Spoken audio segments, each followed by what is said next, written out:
Pour des raisons politiques. Dans la nuit du 20 au 21 janvier 2019, un colonel des services de renseignement est venu me voir dans le cachot dans lequel je me trouvais enfermé. 3 jours plus tôt, des hommes armés étaient venus chez moi pour m'arrêter suite aux activités politiques de mon époux. Le colonel se tenait debout à l'entrée de la scène et me dit « Je sais ce que ton mari a fait. Je sais que vous avez de l'argent.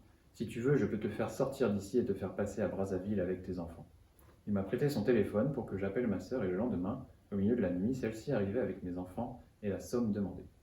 Puis, nous avons été conduits vers le fleuve Congo où nous avons embarqué sur une petite pirogue de pêcheurs pour atteindre Brazzaville sur l'autre rive.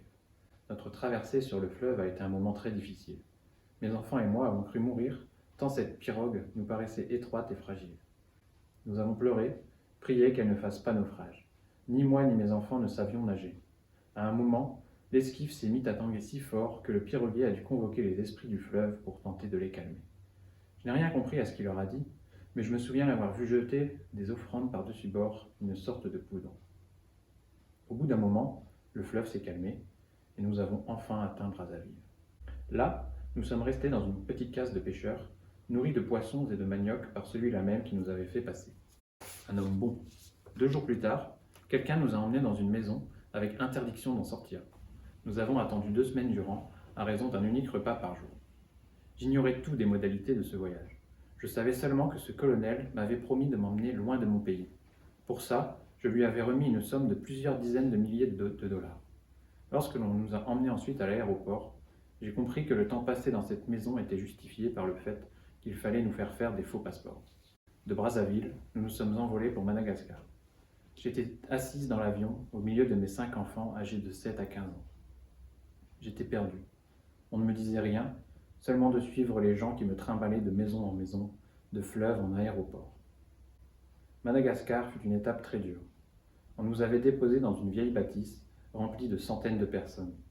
Pour la première fois de ma vie, j'ai eu faim et j'ai dû mendier. Je me rendais sur les marchés pour récupérer les fruits et les légumes tombés des étals. Avec ça, je parvenais à nous faire à manger tous les 2 jours. Mes enfants tombèrent malades. À tous ces malheurs, s'ajoutait l'absence de nouvelles de mon mari, le père de mes enfants. J'étais incapable de répondre à leurs questions. À l'heure où j'écris ces lignes, j'ignore toujours tout de son destin.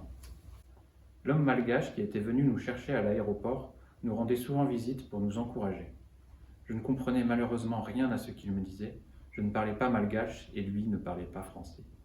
C'était ainsi avec toutes les personnes qui m'entouraient dans ce pays. Jamais je ne me suis senti aussi seul et isolé. Pourquoi on est là, ne cessaient de me demander les enfants. Où irons-nous? Allons-nous vivre encore longtemps dans cet endroit? Et je ne préfère pas parler ici des violences que je subissais, la nuit notamment.